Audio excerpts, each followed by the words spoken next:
Hola, les damos la bienvenida a este segundo ciclo de conferencias Una mirada desde la psicología. El tema del día de hoy es el abordaje de la depresión desde la perspectiva cognitivo-conductual. Y para hablarnos de este tema nos acompaña el doctor José Alfredo Contreras Valdés. Él es licenciado y doctor en psicología por parte de la Facultad de Psicología de la UNAM, donde tiene el cargo de profesor de tiempo completo en la Coordinación de Psicología Clínica y de la Salud. Como docente, ha impartido más de 40 cursos a nivel licenciatura sobre metodología de la investigación, estadística, formación contextual y diversos temas en psicología clínica y de la salud. Dentro de la intervención psicológica se ha desempeñado como psicoterapeuta cognitivo-conductual desde 2013. En el área de la investigación, el doctor José Alfredo es miembro del Sistema Nacional de Investigadores, SNI, como candidato a investigador nacional. Ha presentado 31 ponencias como primer autor en congresos científicos de psicología de México como Australia, Puerto Rico, Países Bajos, Cuba, Colombia y España. Ha dirigido 5 tesis de licenciatura y ha participado como sinodal en 40 exámenes profesionales de la Facultad de Psicología de la UNAM, donde es responsable de un proyecto de investigación del PAPIT y director de un grupo de investigación en el que participan 10 tesistas bajo su tutela. Si tienen alguna pregunta para el doctor José Alfredo, escriban en el chat de YouTube. Al final vamos a dar unos minutos para dar respuesta a todas sus inquietudes. Doctor José Alfredo, gracias por acompañarnos esta tarde. Puede iniciar con su ponencia.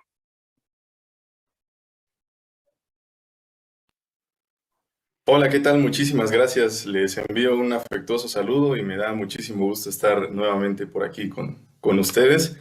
Muchas gracias por la invitación y sobre todo a todas las personas que nos están acompañando en este momento. Les envío un cordial saludo y les agradezco por el tiempo que se han tomado, que el tiempo que han destinado para acompañarnos en esta transmisión. Muchísimas gracias. Bueno, pues vamos a comenzar porque no tenemos mucho tiempo para hablar de tantas cosas. Entonces vamos a comenzar con esta conferencia, que básicamente lo que me gustaría hacer es dar un pequeño recorrido, tanto histórico como práctico, con respecto al abordaje que propone o que ha propuesto la terapia cognitivo-conductual para la depresión, que es un problema de salud de elevada frecuencia, de elevada relevancia en nuestra sociedad, y que bueno, que siempre la ciencia de la psicología ha hecho esfuerzos constantes por tratar de dar un mejor abordaje y por tratar de que sus intervenciones estén basadas cada vez estén basadas cada vez en mejores principios, que los principios en los que las fundamentemos estén bien estudiados para poder hacer propuestas que resulten o que se traduzcan en la eficacia de los tratamientos. Entonces, bueno, lo bueno es que la conferencia va a quedar grabada, entonces aquí les dejo las referencias en las que se basa la ponencia. Y bien, pues vamos a comenzar.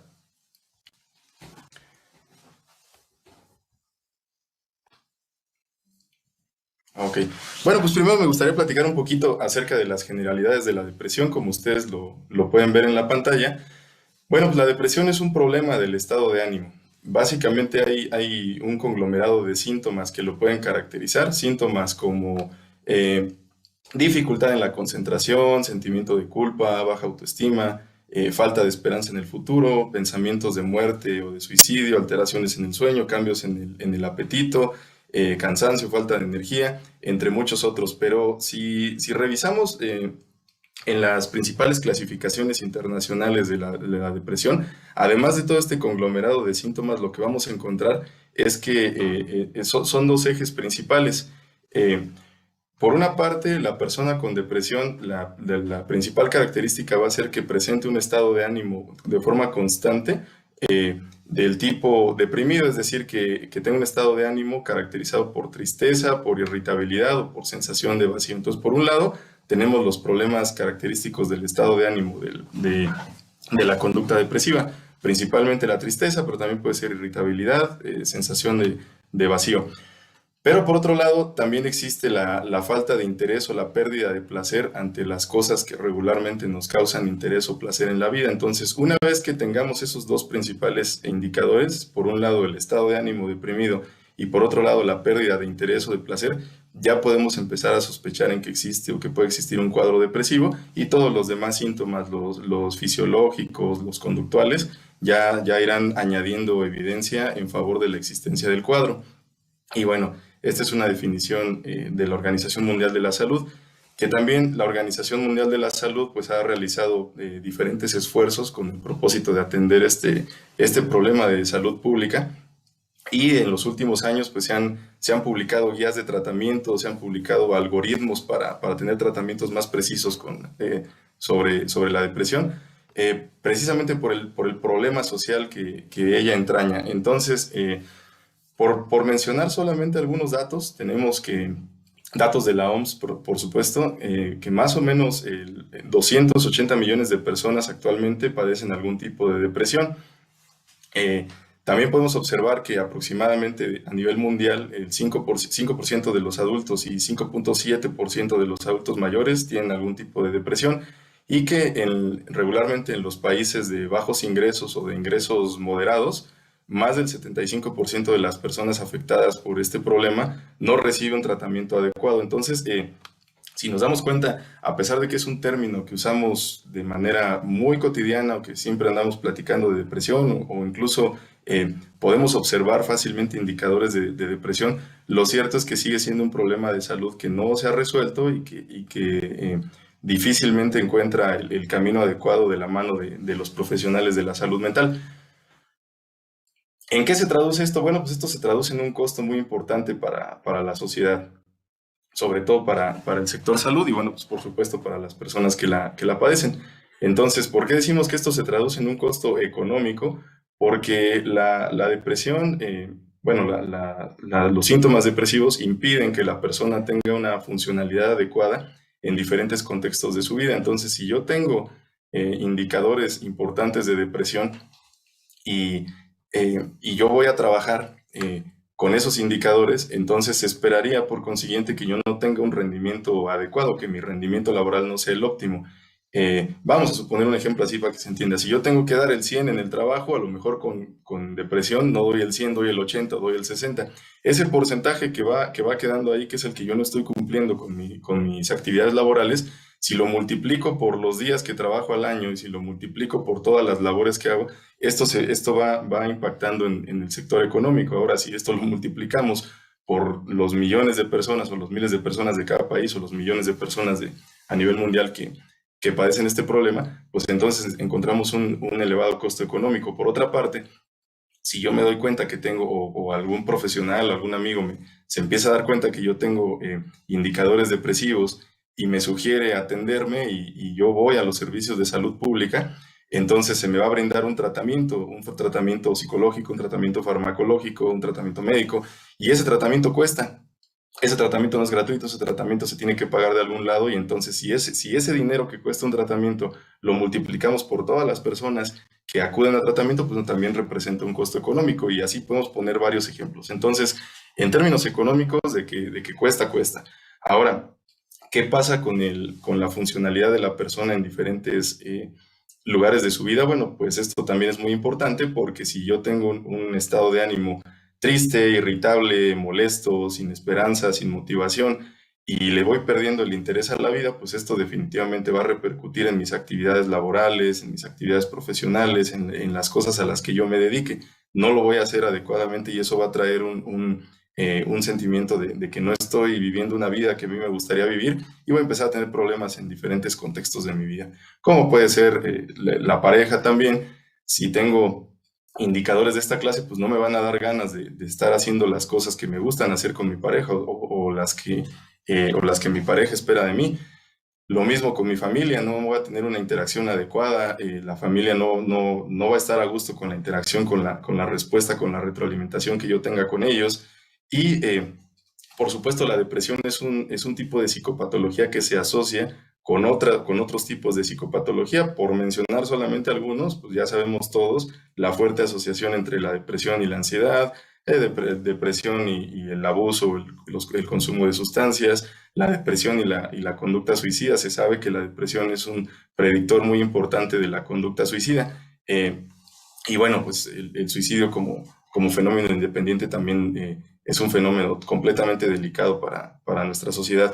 Entonces, si observamos estos indicadores, pues necesitamos tratamientos empíricamente validados que respondan ante las necesidades sociales que aborden este problema de salud con el propósito de ofrecer beneficios para las personas que la padezcan o en todo caso, si no se padece todavía, para prevenir la depresión. Bueno, hasta este momento, la psicoterapia cognitivo-conductual es la que mayor evidencia tiene, la que mayor evidencia ha aportado entre todas las psicoterapias para la explicación de la depresión y para el tratamiento por consiguiente. Entonces vamos a hablar un poquito de antecedentes, a ver si nos da tiempo. Vamos a señalar algunos autores, así de pasadita, que son autores principalmente de Estados Unidos, de la década de los 50, de los 60, de los 70 del siglo pasado, que comenzaron a encontrar algunos principios básicos de aprendizaje de la ciencia de la psicología, encontrar cómo estos principios del aprendizaje podrían explicar el inicio, la aparición de las conductas depresivas. Y entonces, por mencionar algunos ejemplos de la teoría conductual, encontramos que había algunos autores que proponían que por alguna razón las personas con indicadores depresivos poco a poco le iban perdiendo recompensas ante las cosas que hacían en la vida, es decir, hacían cosas que no eran eh, meramente recompensadas y por consiguiente al no recibir recompensas de la vida, de la familia, de los amigos, del trabajo, recompensas en general, o sea, en psicología les llamamos reforzadores positivos, entonces comenzaban a evitar las actividades que eventualmente les generarían ese tipo de recompensas. Por consiguiente, si yo no encuentro recompensas y evito las actividades que me dan esas recompensas, en automático puedo empezar a presentar malestar o incomodidad, malestar emocional. Por consiguiente, ya con malestar emocional me va a ser muy complicado lograr discriminar el efecto de intentar cosas nuevas. Entonces voy a empezar a desarrollar conductas de aislamiento, de falta de motivación, de no querer hacer las cosas, de no querer intentar cosas nuevas, porque los mismos sesgos que yo me empiezo a generar a consecuencia de los hechos que estoy observando, me dicen es que no tiene caso buscar satisfacción o buscar motivación o buscar cosas nuevas, porque ya me di cuenta que eso no funciona y entonces voy cayendo como en una espiral cada vez más importante y va a ser por consiguiente más difícil salir de él. Entonces, siempre se ha hablado de que los acontecimientos o los sucesos de vida duros pues, son predictores de la depresión. Digo, ¿a quién le va a gustar perder un familiar querido? ¿A quién le va a gustar perder el trabajo? ¿A quién le va a gustar, bueno, sucesos de vida que pasan, pero que no dejan de ser difíciles y que traen o que son predictores pues de malestar emocional? Pero bueno, los acontecimientos difíciles se propone o se sabe eh, que como tal la experiencia de pasar por sucesos de vida difíciles disminuye la probabilidad de responder adaptativamente. No es lo mismo que las cosas en tu vida anden estables y entonces se te presente un estresor y puedas responder de manera adaptativa a que las cosas de tu vida estén influidas porque estás pasando por acontecimientos difíciles, no tienes la misma probabilidad de responder adecuadamente. Digo, estamos hablando de probabilidad, no es un hecho, pero es más probable que no respondas de manera adaptativa cuando estás siendo víctima de sucesos de vida adversos.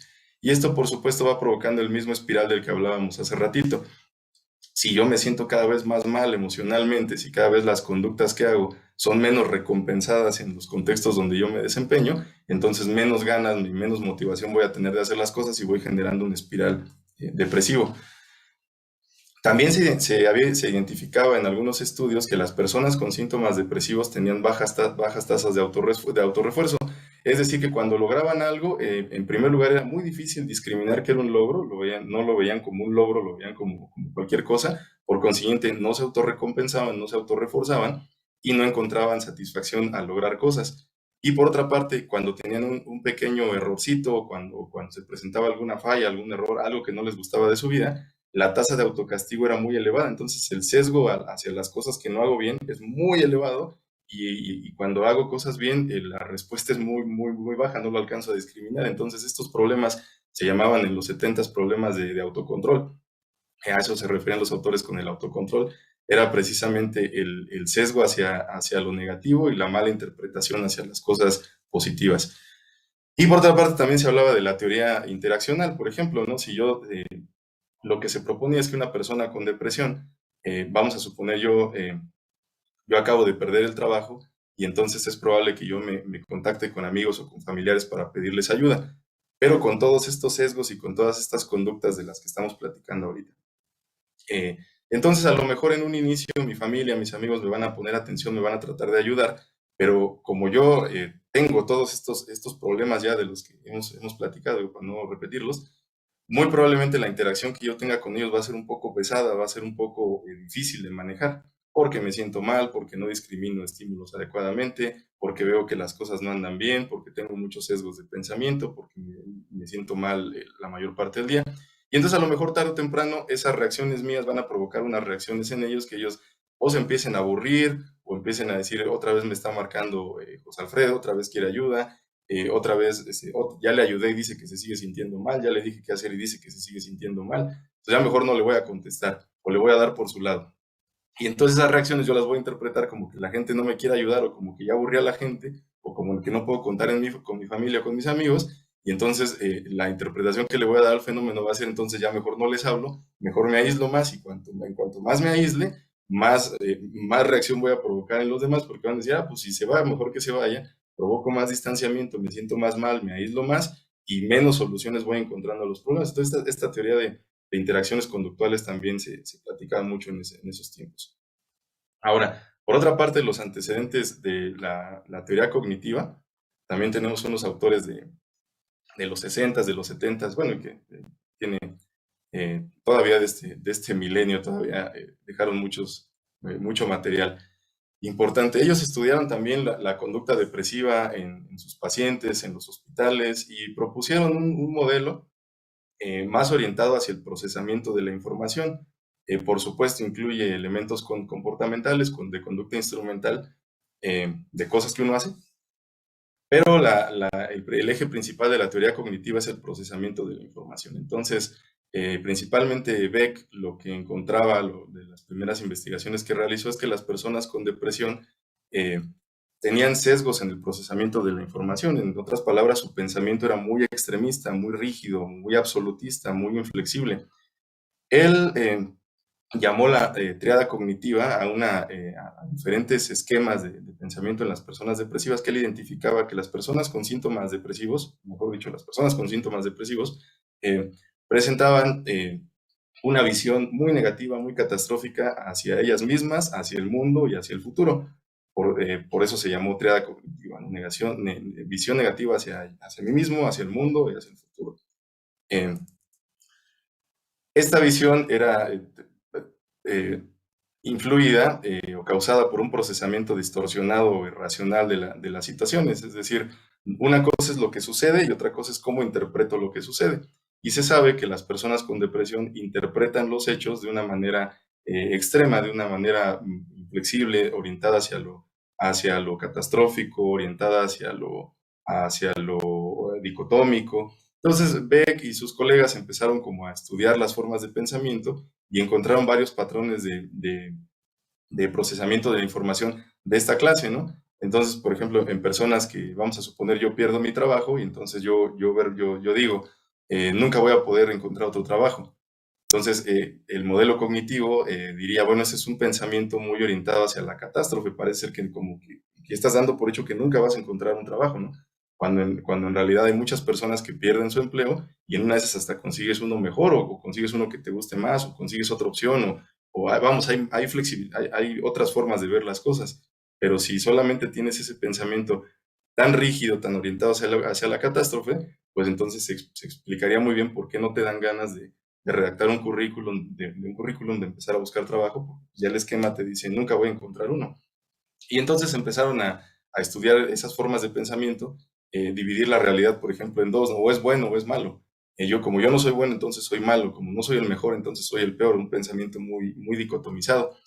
Y bueno, y otras formas de pensamiento, de dificultades o de creencias irracionales o distorsionadas. Y entonces la solución que proponía el modelo cognitivo es vamos a reinterpretar la información, vamos a pensar de manera más objetiva con el propósito de experimentar disminución en los síntomas depresivos. Porque si el problema viene de la interpretación o de los problemas en la interpretación de la información, entonces lo que tendríamos que hacer es pensar de manera más realista. Y aquí es un elemento muy importante. No se trata de pensar hacia lo positivo como soluciones mágicas, ¿no? Por ejemplo, en este ejemplo del trabajo, no se trataría de decirle a la persona, no, las cosas pasan por algo, qué bueno que te quedaste sin trabajo, ¿no? Vas a ver que vas a conseguir algo mejor. Digo, yo no tengo evidencia para decirte eso, ¿no? Lo que sí te puedo decir es que por medio de las técnicas del tratamiento, a lo mejor encontramos esquemas de pensamiento más flexibles, o que vamos a ver con qué recursos cuentas, vamos a ver cuál es tu experiencia laboral, qué experiencias tienes, si conoces a más personas, si puedes buscar otras opciones, qué podemos hacer para que tu presentación o tu currículum sea mejor al que ahorita tienes. Si en este momento tienes tiempo libre, qué podemos hacer para empezar a actualizar la educación continua. No sé, ¿no? Pero no quedarse con esos esquemas de pensamiento tan rígidos, porque entonces si no, las personas sí se posicionaban en ese lugar influido por estos esquemas, y pues más grande se hacía el malestar emocional. Básicamente con la terapia, perdón, la teoría conductual y la teoría cognitiva ofrecen algunas explicaciones de cómo surge, qué es lo que, cuáles son los principales factores que propician la depresión. Y hacemos un pequeño paréntesis. La terapia cognitivo-conductual surge precisamente de explicaciones conductuales, de explicaciones cognitivas, que vienen con el propósito de dar cuenta de diferentes tipos de psicopatología, pero que se basan en principios de aprendizaje. Y los principios de aprendizaje los psicólogos los empezaron a estudiar desde mucho tiempo atrás, desde mucho tiempo antes de que incluso alguien se interesara por ofrecer terapia psicológica. Es decir, en 1900, en 1910, 1920, cuando se crea, cuando surge la corriente conductista, el propósito del conductismo pues, no era desarrollar un tipo de psicoterapia, ¿no? Estudiaban los principios del aprendizaje en laboratorios, estudiaban la conducta de manera aislada, de manera controlada, se utilizaban experimentos con animales, con ratas, con palomas, con el propósito de indagar acerca de principios del aprendizaje, que el día de hoy son los que sustentan la psicoterapia cognitivo-conductual. Por tal motivo, podemos pensar que la psicoterapia cognitivo-conductual, tal como lo dicen las autoras que cito aquí, la terapia cognitivo-conductual es una aplicación clínica de la ciencia de la psicología. Esto es muy bonito porque, repito, en 1920 los psicólogos no querían hacer terapia, no estaban investigando el aprendizaje, estaban haciendo otras cosas. Pero a los que sí nos interesó la terapia, bueno, en ese tiempo, en los 50s, en los 60s, extrapolaron esos principios del aprendizaje, el condicionamiento, el reforzamiento, la extinción, principios del aprendizaje conductual, los llevaron al consultorio clínico y desarrollaron la terapia de la conducta, luego desarrollaron la terapia cognitiva y se fue como mezclando ahí una y otra y desarrollaron la terapia cognitivo-conductual.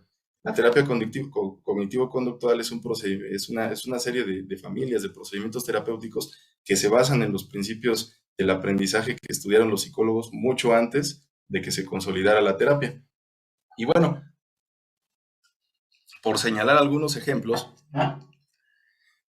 cuando se empezó a hablar de terapia cognitiva, de terapia conductual, terapia cognitiva, y luego ya la mezcla de terapia cognitivo-conductual para precisamente, exclusivamente para el abordaje de la depresión, pues prácticamente después de 50 años de esto, un poquito más, las técnicas que funcionan siguen siendo básicamente las mismas. Voy a platicar un poquito de esto que se empezó a hacer en los 60s, en los 70s, en los 80s, y luego pasamos un poco más a lo que se está haciendo ahorita. Bueno, las técnicas que han funcionado dentro de la terapia cognitivo-conductual, regularmente en los tratamientos cognitivo-conductuales lo que se pretende es que la persona aprenda de dónde viene la problemática, cómo surge, cómo se mantiene cualquier tipo de psicopatología, para que entonces la persona tarde o temprano se convierta, entre comillas, en su propio terapeuta, que la persona logre llevar los principios del aprendizaje, lo que aprende en la terapia, a su contexto de donde vive. Y entonces lo primero que se hace en las terapias cognitivo-conductuales es ofrecer psicoeducación con respecto al padecimiento, con respecto a la condición, a la patología, al motivo de consulta, a lo que esté presentando la persona.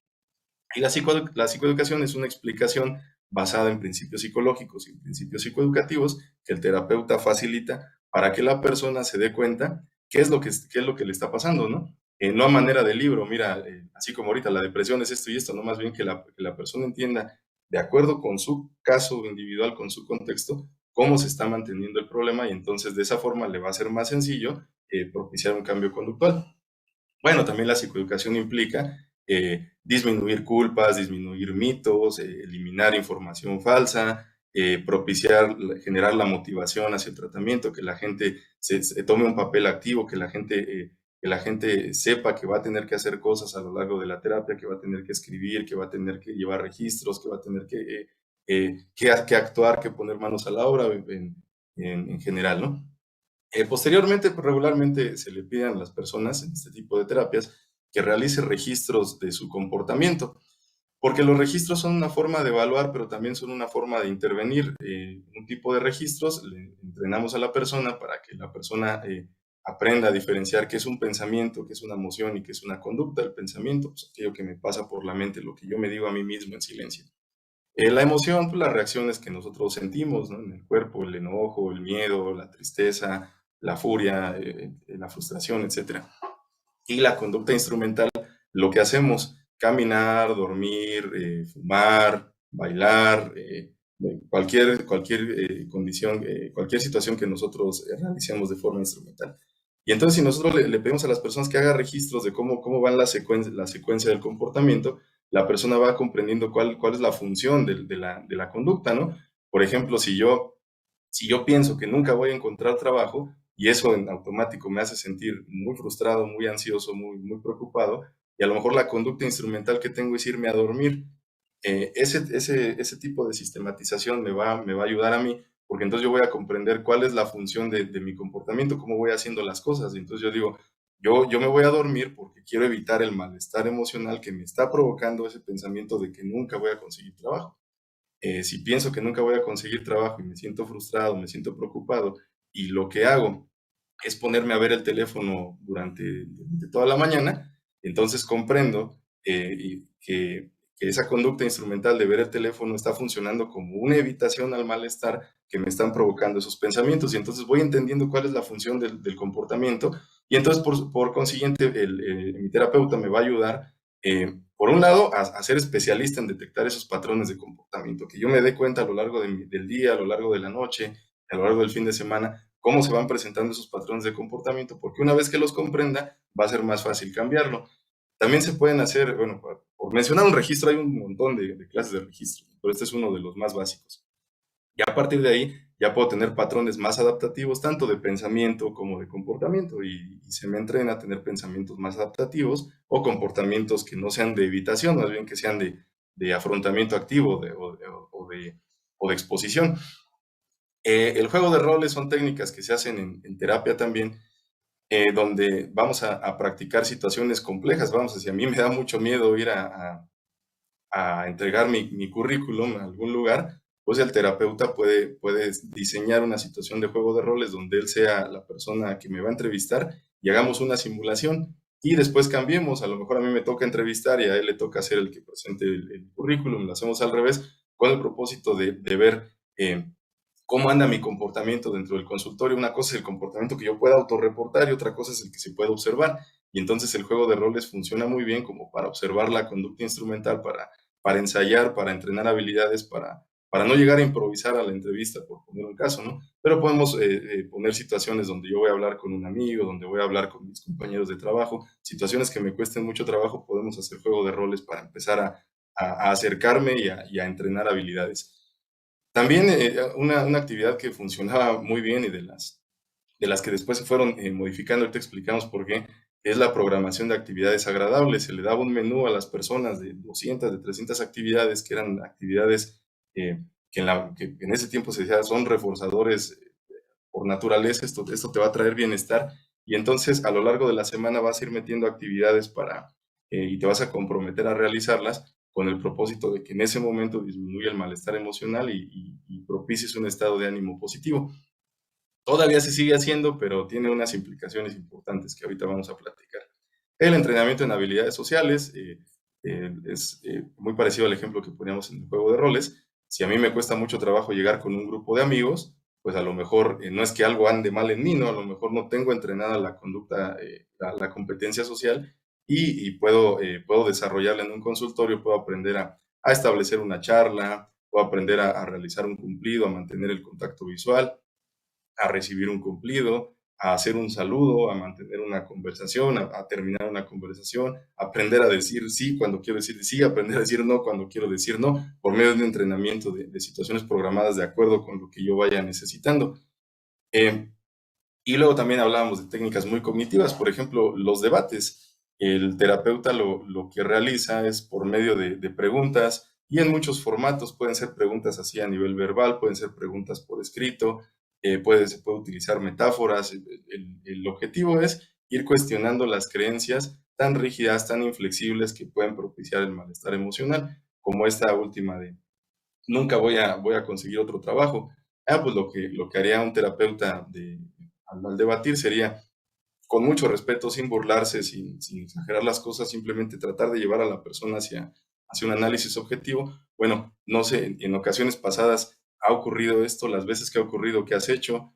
Más o menos a cuántas personas conoces que han pasado por una situación similar. En este contexto, en esta cultura, regularmente, ¿qué es lo que sucede cuando alguien de tu edad, de tu contexto, más o menos de tu círculo de amigos, se queda sin trabajo? ¿Con qué recursos cuentas ahorita? ¿Qué puedes mejorar? ¿Qué está en tus manos? ¿Qué sí puedes hacer? ¿Qué está fuera de tu control? Ir haciendo el debate como que era para que la persona a lo mejor no diga, qué bueno que perdí el trabajo, estoy orgulloso. Pues, ¿quién va a decir eso, no? Eso sería una falacia, ¿no? La persona no queremos llevarla a ese lugar, pero por lo menos que diga, ok, no es lo peor que pudo haberme pasado en la vida, ¿no? El perder el trabajo es parte de lo que sucede en la vida, son sucesos que no son agradables, pero pasan. En este momento me tocó a mí y vamos a ver qué hacemos, vamos a ver de qué forma nos empezamos a mover como para que esto en algún momento no me afecte tanto, para poder salir de esta situación de la mano de la terapia, ¿no? Los experimentos conductuales, ¿no? Son tareas que se asignan para casa, en donde, por mutuo acuerdo entre el terapeuta y el consultante, se asignan actividades para casa con el propósito de verse como un experimento. Vamos a ver qué sucede, vamos a ver qué pasa. Es que no quiero hacer algo, ok, vamos a hacerlo y solamente a ver qué pasa. O sea, el objetivo es ver qué pasa, ¿no? No más. Eh, Tramposamente, lo que pretendemos con esta actividad es que la persona empiece a caminar hacia aquellos lugares donde en realidad quiere caminar, pero por alguna razón no puede o le da miedo o ha generado desesperanza y ya siente que no va a haber ninguna solución o que ya no va a poder llegar, no lo va a poder lograr. Y entonces le pedimos actividades pequeñitas solamente como para ver qué sucede, ¿no? ¿Qué te parece si eh, la siguiente vez que vengas a consulta, me cuentas cómo te fue al hacer esta actividad, al hacer un pequeño experimento conductual? Solamente márcale a esa persona que en algún momento ofreció la ayuda, si en algún momento necesitabas. ¿Qué te parece si le marcas solamente para saludarla, ¿no? Y la siguiente sesión vemos qué fue lo que pasó a manera de experimento. Y entonces vamos acercándonos poquito a poco a ir rompiendo esos esquemas cognitivos de no hay forma, no hay salida, no, nunca voy a poder salir de esto, ¿no? Y el continuo cognitivo, los contrastes extremos también son técnicas para manejar, para ir modificando el pensamiento cuando este es muy rígido. Vamos a suponer, y vamos a cambiar de ejemplo, que yo soy un estudiante que acabo de terminar acabo de terminar mis créditos, soy pasante, y empiezo a experimentar síntomas depresivos porque no hallo cómo titularme, no había pensado en eso. De repente me pongo a pensar, veo que algunos compañeros míos ya se andan haciendo su servicio, ya se están titulando, y yo me siento como que no estoy haciendo nada, y ese pensamiento es que no estoy haciendo nada de mi vida, soy muy mal estudiante. Entonces empiezo a generar pensamientos muy rígidos, muy extremos, y esto me va ocasionando síntomas depresivos, o se va manifestando, más bien, se va manifestando como síntomas depresivos. Y entonces, vamos a suponer, entre muchas otras cosas que se pueden hacer, la técnica de continuo cognitivo, cuando el terapeuta me escucha diciendo que soy un muy mal estudiante que no está haciendo nada de su vida, a lo mejor haríamos un continuo, una línea que va tal cual, una línea que va graduada del 0 al 100, y pondríamos en el cero la expresión es que no estoy haciendo nada de mi vida. O sea, no hacer nada es no hacer nada, ¿no?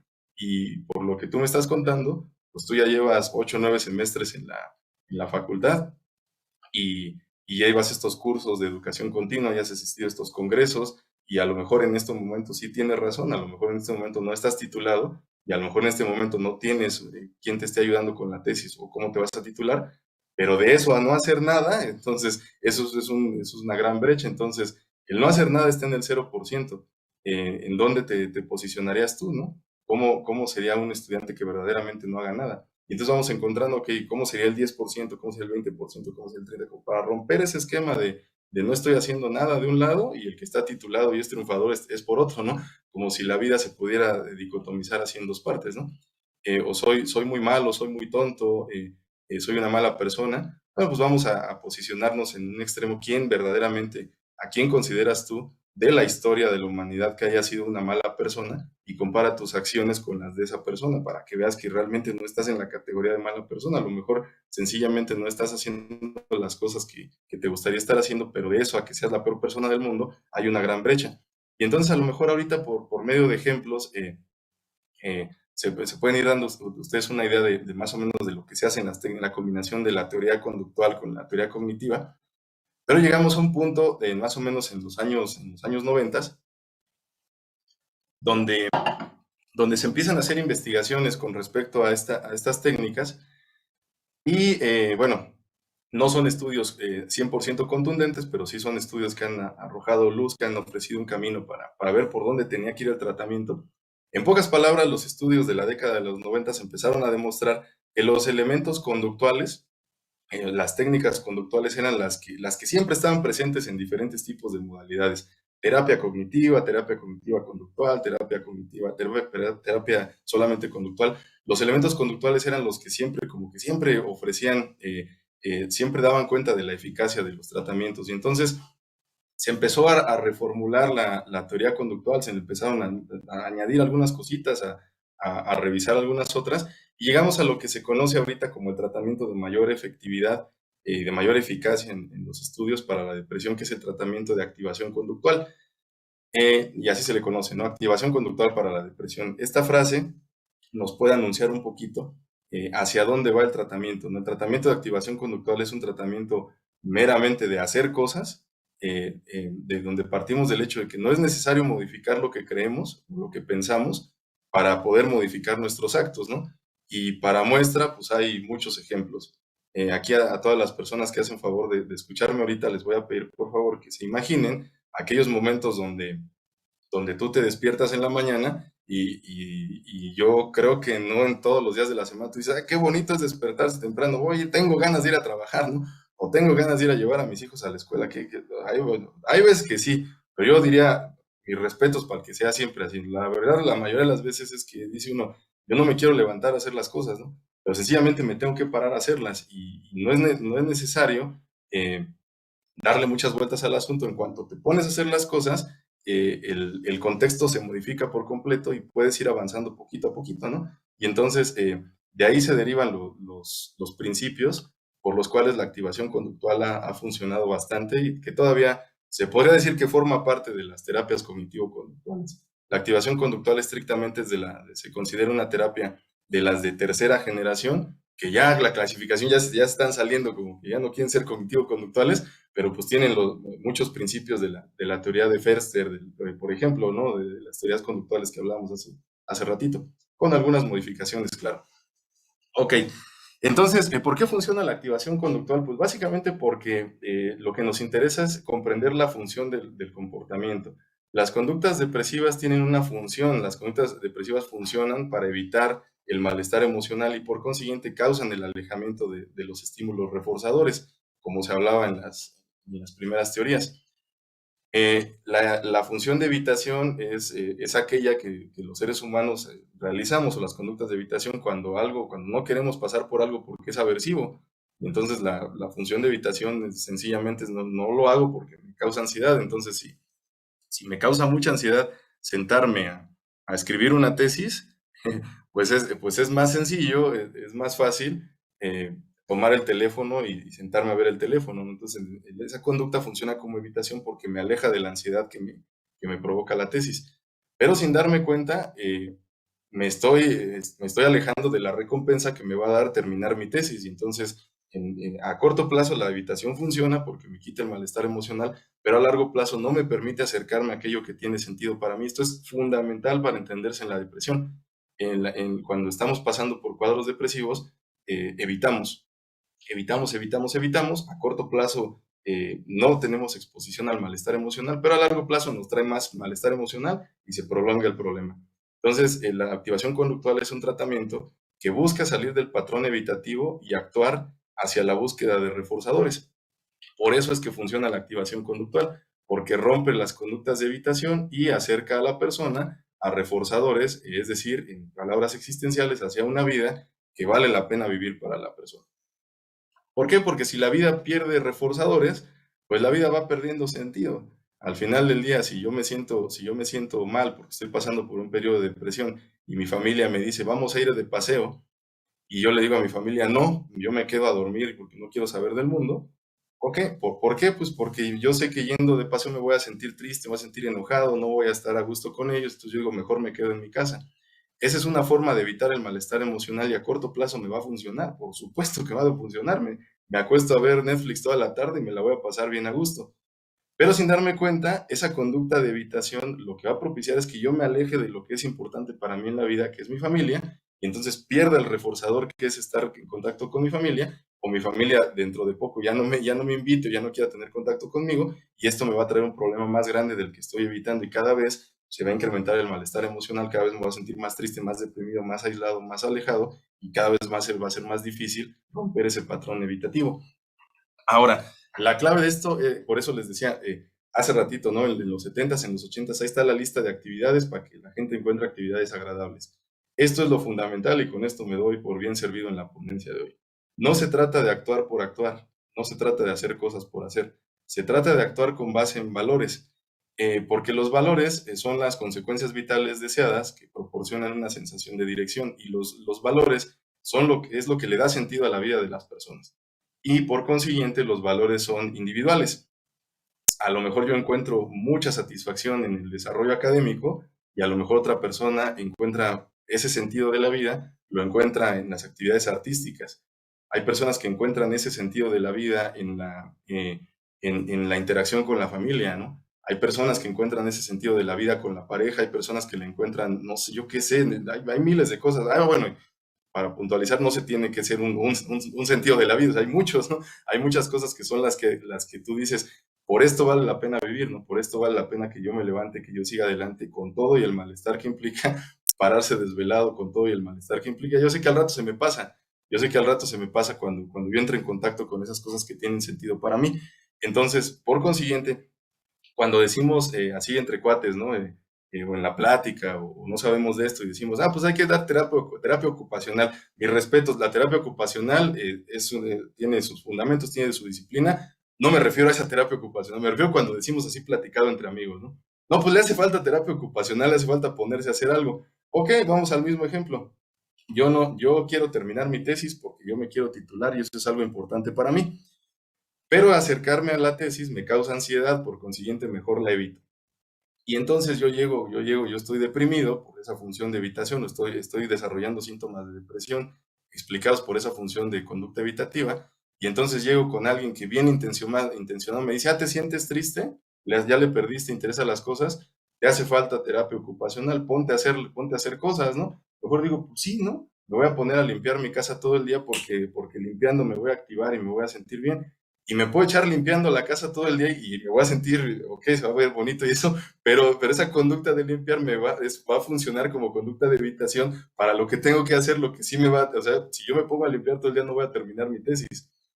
Otro ejemplo, ¿no? A lo mejor digo, pues me voy a poner a lavar mi auto, ¿no?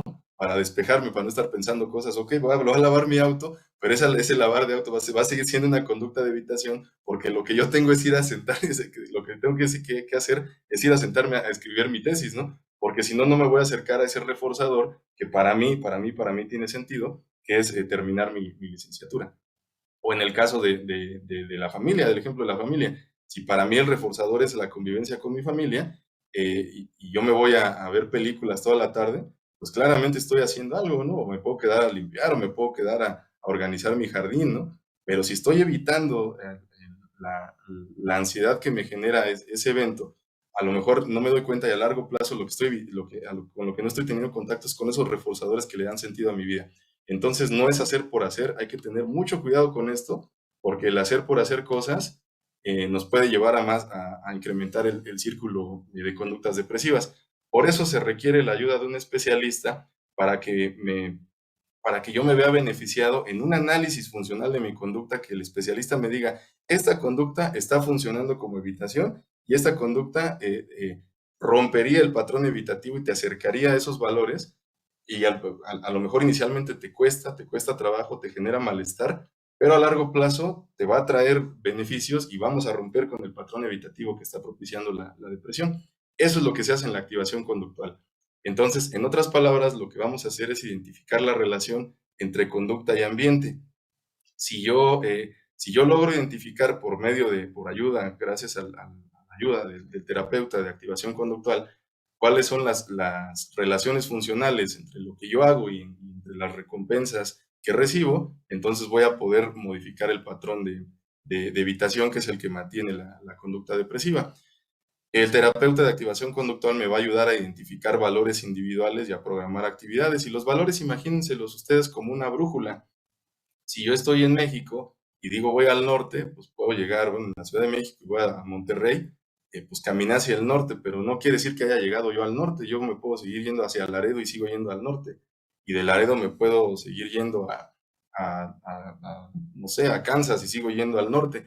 Y si sigo caminando al norte, voy a seguir yendo al norte. Entonces, los valores precisamente son eso, lo que le da de dirección a tu vida. Todos los días puedes tener conductas que te acerquen a esos valores y el efecto va a ser un efecto reforzador. Ok, entonces, perdón, uno de los principios de la activación conductual es actuar con base en metas, no en sentimientos, porque si yo me espero a tener ganas de hacer la tesis, pues a lo mejor pueden pasar muchos años, ¿no? Es mejor sentarse con todo y el malestar que esto implica, gracias a la ayuda de las recomendaciones que me va a ir dando el terapeuta, ir haciendo actividades pequeñitas, pequeñitas. No esperamos escribir un capítulo al día. A lo mejor podemos empezar por sentarte, organizar tus archivos durante 10 minutos y ya, que esa sea la actividad de la semana. Con eso nos vemos la siguiente sesión, y la siguiente sesión ya empezamos a leer un poquito sobre algún artículo, leer 5 minutos, 10 minutos, y empezamos a activar a la gente poquito a poquito para que vaya teniendo, por una parte, acercamiento al reforzador y por otra parte rompiendo el patrón evitativo, y de esa manera va operando la psicoterapia. Comenzamos por actividades sencillas porque sería muy aversivo pedirle a la persona cosas que en este momento, por lo mismo, por la situación depresiva, le van a parecer agobiantes. Entonces, alguien que hace muchos años vamos a suponer, era maratonista y se encuentra en una situación, en un contexto depresivo, y tiene muchos años sin practicar, pues a lo mejor las primeras actividades van a consistir en ver sus fotos o ver sus videos, o que nos traiga al consultorio fotos, videos de cuando sea maratón. No le vamos a pedir que se vaya a entrenar luego, vamos a irlo aproximando poquito a poquito. La siguiente vez en que programe solamente una vuelta a una pista y que tal vez que le tome fotos o que camine un poquito. La siguiente vez que ya se baje a la pista, o sea, vamos a ir poquito, poquito, poquito, hasta que la persona solita vaya tomando su paso, ¿no? Bueno, ahorita lo estoy contando de manera muy abreviada, claramente se necesita mucha más sistematización, pero más o menos por ahí va la teoría, ¿no? En activación conductual tomamos un enfoque de solución de problemas. En pocas palabras, esto quiere decir que cualquier solución es benéfica. Les pongo un ejemplo. Hay ocasiones donde la persona dice, no, es que vi mis fotos y nada más me sentí más mal, ¿no? Ah, ok, eso es un buen resultado, porque entonces ya nos vamos dando cuenta qué puede funcionar y qué no puede funcionar. Cuando vi el video, la verdad es que sí me acordé de cosas que no me acordaba y son las que te voy a platicar ahorita. Perfecto, ¿no? Esto sí está funcionando, esto no, esto sí, vamos a encontrar, pero todo funciona. Un ejemplo es lo que se hace en las investigaciones policíacas. Si un policía encuentra en la investigación que yo no soy el culpable, pues qué bueno que encontró eso, ¿no? Qué bueno, a lo mejor él dice, bueno, José Alfredo no es el culpable, pues vamos a hacer otra cosa, que eso es un muy buen hallazgo, porque si yo no soy el culpable, ya me van a dejar en paz. Entonces, ya se van a dar cuenta que por ahí no tiene que ir la investigación tiene que ir por otro lado. Entonces, todos los resultados, de acuerdo con la activación conductual, son buenos porque nos van a ir dando directrices hacia dónde puede ir el tratamiento y vamos a ir avanzando. Si esto no funciona, qué bueno que nos dimos cuenta que esto no funciona, es un avance, vamos a buscar otra cosa que sí, pero no hay fracasos en activación conductual en ese sentido. Eh, Hablando de algo parecido, el terapeuta de activación conductual funge como un entrenador, porque si yo quiero entrenar, vamos a suponer para correr un maratón, pues no se esperaría que yo corra 42 kilómetros el primer día. Se esperaría que los primeros días a lo mejor hasta me hagan exámenes de cómo andan, cómo ando fisiológicamente para empezar a adecuarme una rutina específica de ejercicios, para empezar a hacer estiramientos, para empezar a modificar mi dieta y poquito a poquito un buen entrenador me va a ir metiendo a la pista de acuerdo con mi análisis individual de mis condiciones fisiológicas para ir avanzando poquito a poquito, no así de golpe. Y en los momentos que tenga avances, el entrenador me va a decir que tengo avances. Y en el momento que me esté atorando, el entrenador me va a decir que me estoy atorando. Y en el momento que él considere que puedo hacer las cosas de distinta forma, me lo va a ir diciendo. Va a ser como una retroalimentación. Lo mismo es en la activación conductual. El terapeuta tiene que fungir como un entrenador para ir guiando poquito a poquito, con base en esos principios del aprendizaje, a que la persona, es sencillo de entender, se acerque a los reforzadores y rompa el patrón evitativo. Se acerque a los reforzadores y rompa el patrón evitativo. En muchas ocasiones las personas nos pueden decir, los consultantes, y con todo el derecho, oye, pero esto es como estar fingiendo, ¿no? Pues si te estoy diciendo que no tengo ganas de hacer las cosas y tú me pones a hacer las cosas, no es como una contradicción, como estar fingiendo. Y entonces puede parecer que sí, pero si ustedes recuerdan, por ejemplo, en algún momento que si se han roto o se han fracturado un brazo, no sé de aquí si alguien se ha fracturado el brazo derecho, eh, cuando te fracturas el brazo derecho, pues te enyesan el brazo, bueno, a los que somos diestros, ¿no? Si no, funciona también al revés. Cuando te fracturas el brazo con el que haces las cosas, pues no te quedas sin hacer las cosas, tienes que ensayarlas con el otro brazo, ¿no? Entonces, sí me gustaría que intentaran ustedes al ratito lavarse los dientes con la mano que no se los lavan, ¿no? O peinarse con la mano que no lo hacen. Les va a costar, o escribir, escribir con la mano que no lo hacen. Al principio te cuesta un montón de trabajo, ¿no? Pero con todo y ese trabajo, con todo ese malestar, lo tienes que hacer. Si no te quedas sin lavarte los dientes, ¿no? Si no te quedas sin peinarte. Lo empiezas a hacer y eso no quiere decir que estés fingiendo, sencillamente estás entrenando una habilidad que la tienes consolidada acá, pero que a lo mejor la estás tratando de hacer en otro contexto. Entonces, es lo mismo en activación conductual. Lo empiezas a hacer en otro contexto, algo que no sabías hacer o que ya habías perdido la práctica, lo empiezas a hacer poquito a poquito, no significa que estés fingiendo, significa que estás haciendo estás realizando cosas en otro contexto y poquito a poquito vas a empezar a obtener resultados distintos. Entonces, básicamente, lo que se busca en la activación conductual es, por una parte, entender cuál es la relación entre los comportamientos que tengamos con el contexto, con el ambiente, para encontrar dónde están los patrones de evitación. Ya dijimos, la evitación es el principio por el cual se mantiene el malestar emocional. A corto plazo sí funciona, sí te aleja del malestar, pero a largo plazo te evita el contacto de aquellas cosas que para ti tienen sentido en la vida o son importantes. Y si una vida pierde reforzadores, pues le pierde sentido y pues claramente se va a sentir uno triste y se va a sentir cada vez más mal. Y entre más triste, más pérdida de interés tengas por las cosas, menos ganas te van te van a dar de salir, de contactar a otros, de hacer cosas y se va a caer en la espiral nuevamente y se va consolidando el indicador, el problema depresivo. Teóricamente se entiende muy fácil, hay que romper los patrones de evitación por medio de un análisis funcional, que el terapeuta es el que nos va a ayudar a encontrarlo, pero prácticamente se requiere entrenamiento a los terapeutas que nos dedicamos a esto. Entonces, pues por el momento yo lo dejaría hasta aquí. Bueno, ya puse aquí mi correo, mi contacto por cualquier duda, comentario, pregunta, con muchísimo gusto. Creo que es un tema muy amplio, pero por lo menos lo básico me parece que sí lo logramos explicar. Entonces aquí estoy igual por lo que venga ahorita de comentarios o preguntas. Muchísimas gracias.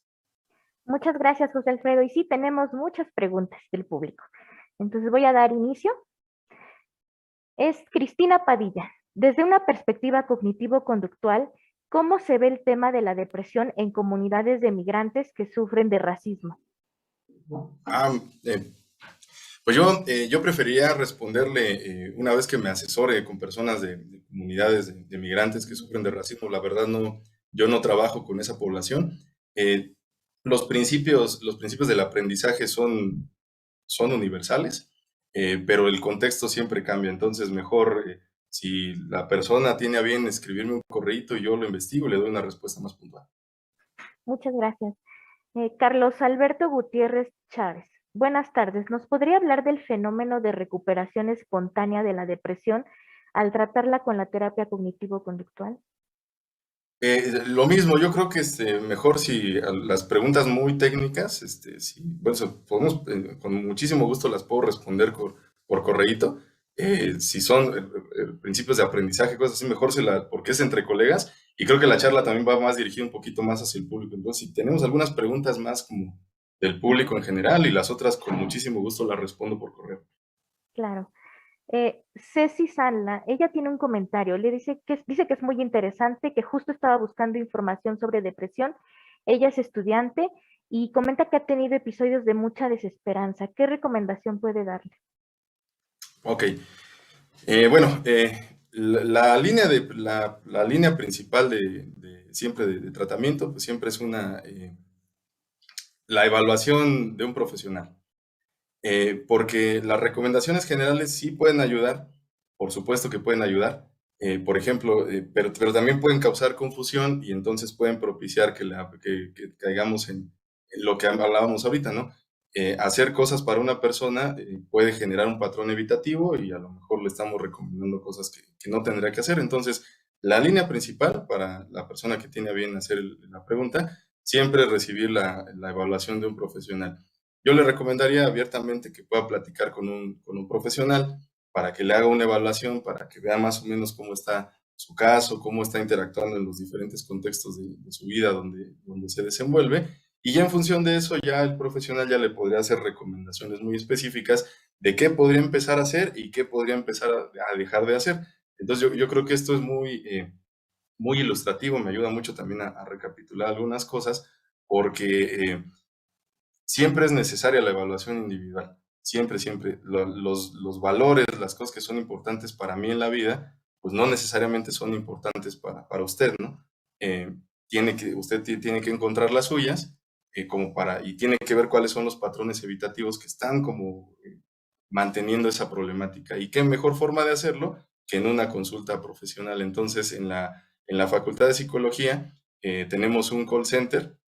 Si ahorita, la verdad yo no tengo a la mano el número, pero yo creo que ahorita en la coordinación, si nos pueden hacer favor de facilitarles a todas las personas interesadas el call center, el número del call center, pueden llamar de manera gratuita y les van a ofrecer orientación. Si no es atención ahí mismo, les van a poder ofrecer orientación de quién sí podría atenderles, de acuerdo con el lugar donde vivan, de acuerdo con eh, con si quieren atención presencial, si están buscando atención en línea, ya les podrán dar una recomendación más general, totalmente individualizada. Correcto, sí, de hecho ya acabamos de pasar la información para que la publiquen en el chat. Okay. Ujú. Y gracias. Otra pregunta es de Christopher Antonio Canus Canga. Él quiere saber desde este enfoque cómo es el primer contacto con un paciente, cuál es el protocolo que se sigue en una primera sesión. Ok, bueno, vamos a pensar si yo soy si tengo una clínica especializada en atención a la depresión, seguramente el protocolo es el que me van a exigir las guías de la Organización Mundial de la Salud. Hay guías muy actualizadas que se abrevian MHGAP, que tienen como algoritmos muy específicos de cómo se evalúa un caso de síntomas depresivos y son los recomendados por la Organización Mundial de la Salud a nivel internacional. Pero, por ejemplo, en la mayoría de los protocolos de evaluación, lo que hay que indagar primero, bueno, pues es si hay, por ejemplo, en qué nivel de depresión o qué nivel de síntomas depresivos está pasando la persona. Porque hay depresiones que están como muy leves, donde la persona es funcional, hay depresiones moderadas, donde la persona todavía es funcional, todavía hace cosas, pues todavía va a trabajar, va a la escuela, convive, pero ya se está sintiendo muy mal. Y hay depresiones verdaderamente complicadas, ya muy peligrosas, en donde ya está en riesgo la vida y la integridad de la persona, donde incluso la persona no tiene ni siquiera ánimos ni para comer o ya incluso pensamientos o conducta suicida. Entonces, dentro de lo que sí se tiene que hacer en las primeras sesiones es tratar de identificar el grado más o menos por dónde anda la sintomatología, si la persona, si está en riesgo la vida de la persona, las necesidades básicas de la persona están cubiertas, si la persona tiene riesgo de conducta suicida, por supuesto tratar de identificar, dije que no iba a contestar preguntas técnicas, ya me estoy metiendo, tratar de identificar si hay un problema de trastorno bipolar, por ejemplo, que sí sea una depresión solamente, o haya un problema de trastorno bipolar, si hay un problema de psicosis, tratar de identificar si verdaderamente es un problema depresivo o también hay otras condiciones como el trastorno bipolar, como la psicosis, como la conducta suicida asociada. Regularmente en la primera sesión se indaga un poquito acerca de estos patrones de evitación, ¿no? Más o menos cómo están eh, qué, en qué contexto se desenvuelve la persona, qué hace, en dónde se relaciona, cuáles son las conductas evitativas, cómo se está sintiendo con su vida en general. Y regularmente también lo que se hace es aplicar algunos instrumentos, no solamente la entrevista general, sino algunos instrumentos cuantitativos, ¿no? Algunos cuestionarios de autoinforme o algunas mediciones, entrevistas específicas como para identificar sintomatología.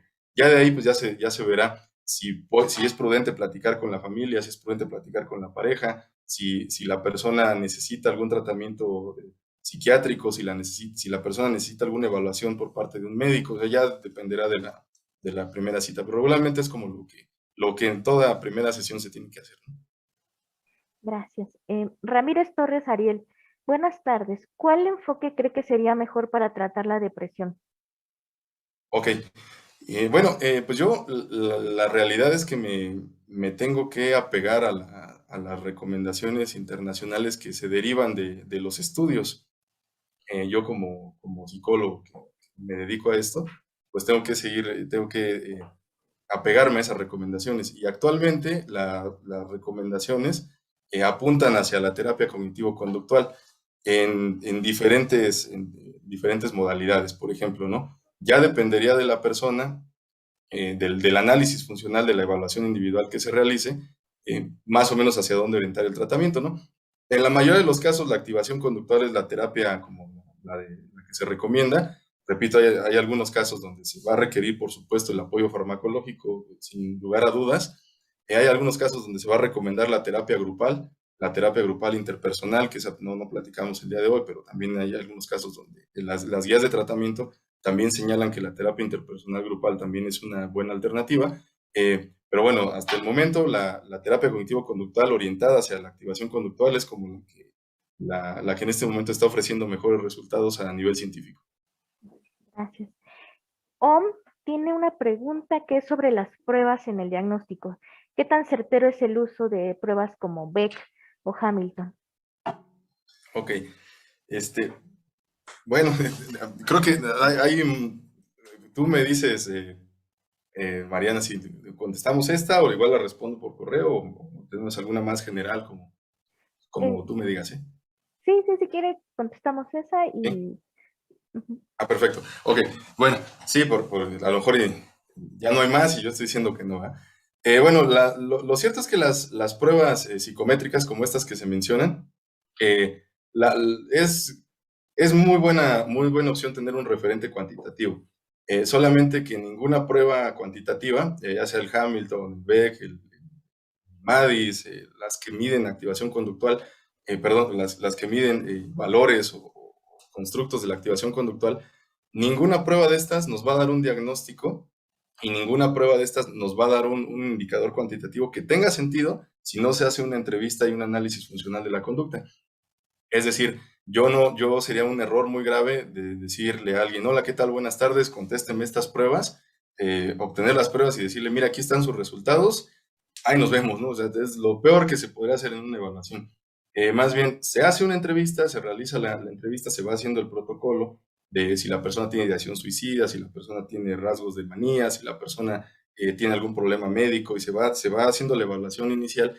Y dentro de esa evaluación inicial, entonces ya decido yo qué instrumentos de autoinforme puedo aplicar como para tener un referente cuantitativo, que me va a servir para varias cosas. Por un lado, me va a servir, por ejemplo, para para yo poder hacer una comparación entre el puntaje que está teniendo esta persona con un referente estandarizado cuantitativo. Por tal motivo, si la voy a comparar con una muestra, pues tiene que ser una muestra muy parecida a la de la persona, ¿no? En pocas palabras, no me serviría mucho aplicar un BEC y no tener datos normativos de la población, ¿no? Si lo voy a comparar con los pacientes psiquiátricos que BEC reportó en 1996, pues a lo mejor ya a 25 años de eso, 27 años de ella, ya no es tan adecuada la comparación, ¿no? Pero si voy a comparar ese puntaje con el que tengo yo de una investigación realizada en esta ciudad en los últimos años, pues me va a servir muchísimo. Eh, lo mismo, si le aplico una prueba, un instrumento de autoinforme, voy a tener una línea base y a lo mejor lo voy haciendo a lo largo de las sesiones, ¿no? Cada mes, cada 15 días, dependiendo del caso, voy teniendo esa evaluación a lo largo de las sesiones, como para también yo llevar un registro de cómo se va observando el cambio clínico, para poder yo también tener referentes de la intervención de cómo va caminando. Pero algo fundamental, a las personas también les va a servir mucho, porque en muchas ocasiones pasa como en los gimnasios, ¿no? A lo mejor yo voy 6 meses al gimnasio y yo me veo igual, ¿no? Pero si yo me tomo una foto al inicio y me tomo una foto después de 6 meses y ya me veo, ya los datos no mienten, ¿no? Entonces, en muchas ocasiones pasa lo mismo en la evaluación psicológica. A lo mejor mi percepción cualitativa o los referentes cualitativos, ya la persona ya va avanzando mucho, ya ha logrado metas, ya tiene una vida más apegada a lo que le gustaría vivir, pero aún con todo y eso me puede decir es que yo no veo cambios, ¿no? Y un referente cuantitativo también le puede ayudar a decir, mira, cuando empezamos con estos indicadores y a lo largo de las sesiones han ido bajando y entonces tenemos el referente cuantitativo y tenemos el referente también cualitativo autorreportado. Entonces, ¿de qué sirven? Sirven, yo sí los recomiendo, pero hay que usarlos, no hay que andarlos así como aplicando nada más, hay que darles una interpretación precisa, hay que hacerlo más parecido con datos de nuestra población y por supuesto, eh, sin un análisis, sin un análisis de caso individual, sin una entrevista, pues no, sin una formulación de caso no nos sirven para nada, eso sí es cierto. Gracias. Y una última pregunta por el tiempo. Sí.